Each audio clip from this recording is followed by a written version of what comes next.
Hi guys and welcome back to Learn Golf with Cassie. If you've watched our last video, you saw that we did 4 days of consecutive of the same drill, and that worked really well. So my left side is now swinging through and pulling, and we're just trying to re-gap my clubs because as soon as you get good contact you will get better distances. So we're going to look at my distance for each of the lower wedges. So yeah, let's get into it. Okay, great job, Cassie. So yes, we're doing the left foot back drill. What we found with this is we're getting much more power through the ball. So we're getting higher ball speed. You'll see that compared to a few months ago when we did some gapping. And as a result, we've got to make sure that we know the new distances we've got. So we're going to gap sand wedge, A wedge, pitching wedge. Okay, before we start looking at Cassie's swings and her data, let's look at Lpga averages on tour. Pitching wedge club speed 70, ball speed 86, that's a smash factor of 1.23, launch angle 25, and carry of 107. Okay, so we're going to take a look at the Rapsodo data. We'll look at a few swings, but looking at club speed, ball speed, launch angle and carry distance. Started with a sand wedge, took 5 or 6 shots there. We can see she's got the ball speed, obviously for the longer ones, up to about 75, 73 to 76. So let's take a fairly representative one, probably the best one of the lot. And that was a good contact. So still quite high, but distance 91 total. Then we move into the gap wedge. Again, we took a few gap wedges in a row. Club head speed between 70 and 73. Ball speed now in the 80s, 83, 86, 78 to 86 at the best. That was a little bit of a thin bullet. But 107 yards with the A wedge for Cassie. That's big for her. You can see there was a couple in the 108, a couple of slower ones with lower ball speed. I mean, this one's super high, 34 degrees up. It's an absolute sky ball.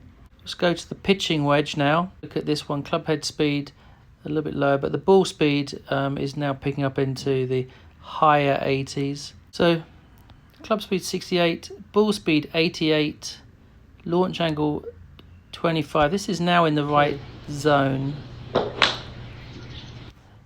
25 degrees is good. So when she gets up into the 28, 30, I mean, this one's a rocket up in the air. There you go. So she's delivering the club a little bit throwy and getting a very high launch. So Cassie did brilliantly there. We've discussed all the details of the speed, the ball speed going up. One thing though that is still an issue is the loft at delivery. It's still a little bit high. A lot of those shots were like 30 plus degrees. If we look at the PGA stats, you can see them there. So we're trying to try and keep the hands a little bit ahead as we do the drag, so that we're coming out a little bit lower, and we're going to try to get the launch down to around 27, 25 or even lower with the pitching wedge. So we want to make sure that we're coming through low rather than through and kind of delivering too high. So look something like this.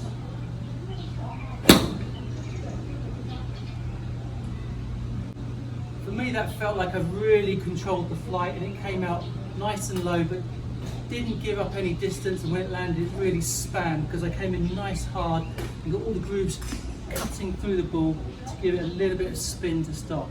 Let's see how Cassie does. We went back to the sand wedge to see what it was like if we could keep that down. Remember, the sand wedge Cassie was hitting up there at 30 plus launch angle, and this is interesting because look, sand wedge, she was about 100.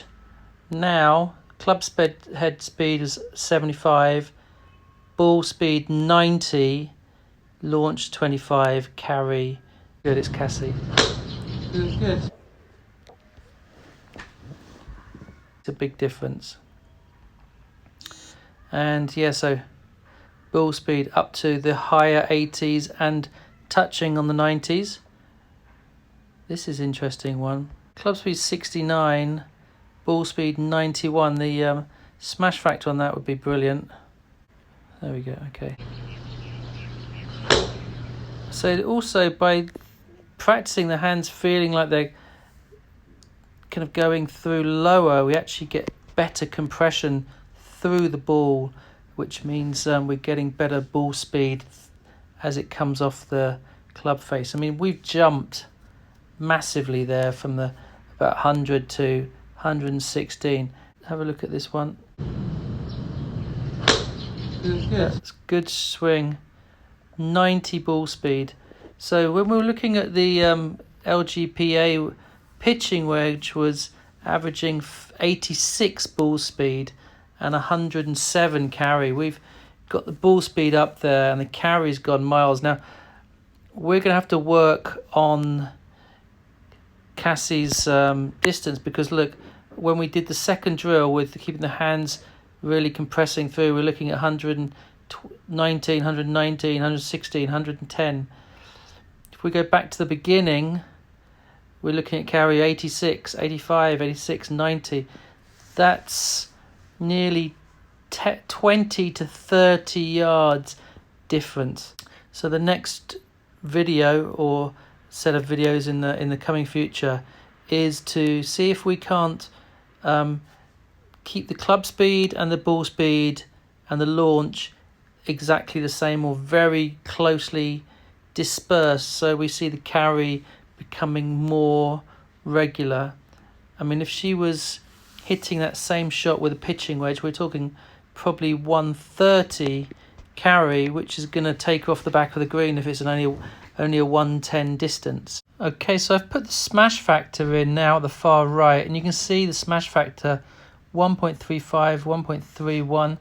These are amazing compared to where we were, and that was a good strike. We've been keeping the hands through at impact, and it's just remarkable. If you actually look down at the previous set of wedges I did, here we go, the 1.5, 1.07, 0.99, we haven't got half the impact.